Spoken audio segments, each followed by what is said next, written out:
Hey Sutton, I have a book for you today.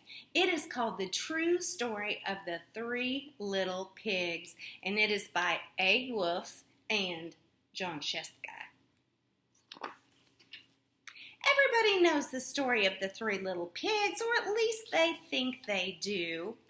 But I'll let you in on a little secret. Nobody knows the real story because nobody's ever heard my side of the story. I'm the Wolf, Alexander T. Wolf. You can call me Al.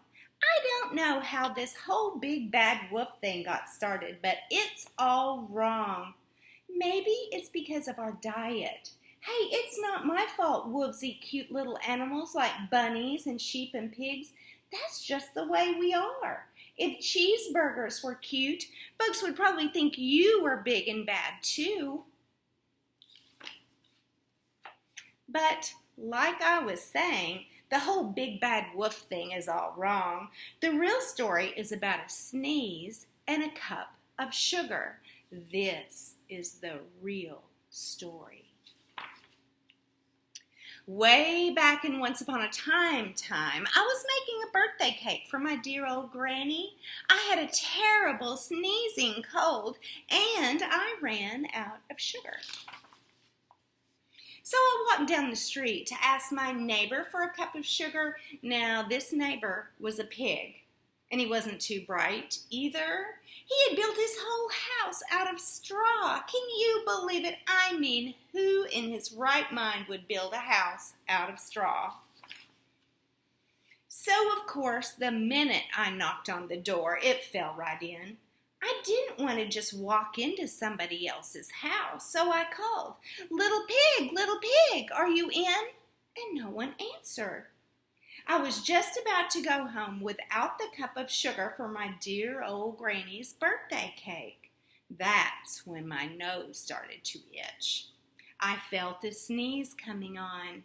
Well, I huffed and I snuffed and I sneezed a great sneeze. And you know what? That whole straw house fell down, and right in the middle of the pile of straw was the first little pig, dead as a doornail. He had been home the whole time. It seemed like a shame to leave a perfectly good ham dinner just lying there in the straw, so I ate it up. Think of it as a big cheeseburger just lying there. I was feeling a little better, but I still didn't have my cup of sugar. So I went to the next neighbor's house. This neighbor was the first little pig's brother. He was a little smarter, but not much. He had built his house out of sticks. I rang the bell of the stick house. Nobody answered. I called, Mr. Pig, are you in?" He yelled back, "Go away, Wolf. You can't come in. I'm shaving the hairs on my chinny chin. I just grabbed the doorknob when I felt another sneeze coming on. I huffed and I snuffed and I tried to cover my mouth, but I sneezed a great sneeze. You're not going to believe this, but this guy's house fell down just like his brother's. When the dust cleared, there was the second little pig, dead as a doornail. Wolf's honor.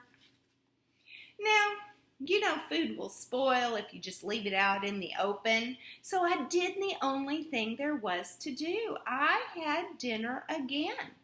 Think of it as a second helping. I was getting awfully full, but my cold was feeling a little better. I still didn't have that cup of sugar for my dear old granny's birthday cake. So I went to the next house. This guy was the first and the second little pig's brother. He must have been the brains in the family. He had built his house out of bricks. I knocked on the brick house. No answer.